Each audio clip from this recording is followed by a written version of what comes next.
hardest part would probably be how understaffed the sheriff's office is. We're getting a lot more calls of service than we ever have. With really only 8 deputies patrolling the county roads, half of the time a deputy is working part of his shift alone. For Deputy Aaron McConnell, that's 12 hours a week as the sole deputy. In between that 2 a.m. to 6 a.m. window is, when you do get a call during that time frame, it normally is a severe call, and so that's why I think it's important that we work on trying to find staffing for the road deputies.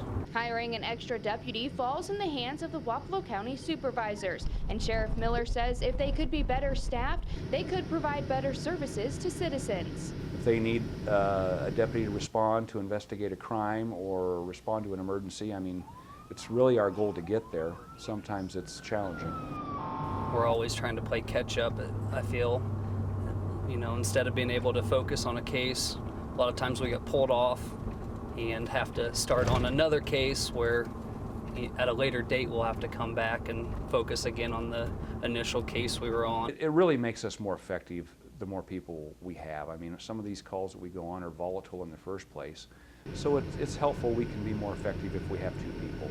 And that's where reserve deputies come in. They have about 15 to 20 reserves that volunteer. Sometimes we'll need them to help with prisoner transports.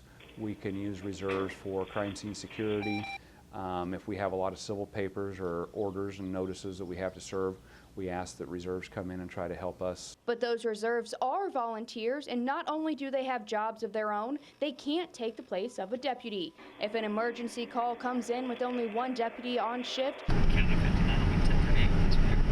the dispatcher knows to get a hold of the next one coming in. If they're not home at the time because they didn't think they had to work for 2.5 more hours, we've got to give them time to come out. If it's bad enough, the chief deputy or myself will respond. So, fortunately that doesn't happen often, but we've kind of got a plan on how to cope with it when it does. While deputies keep busy with their cases, civil papers, and responding to calls, there's one thing they find most important. The most important is just being out and being present and letting yourself be seen. Reporting in Ottumwa, Iowa, Alex Wilson, KTVO News.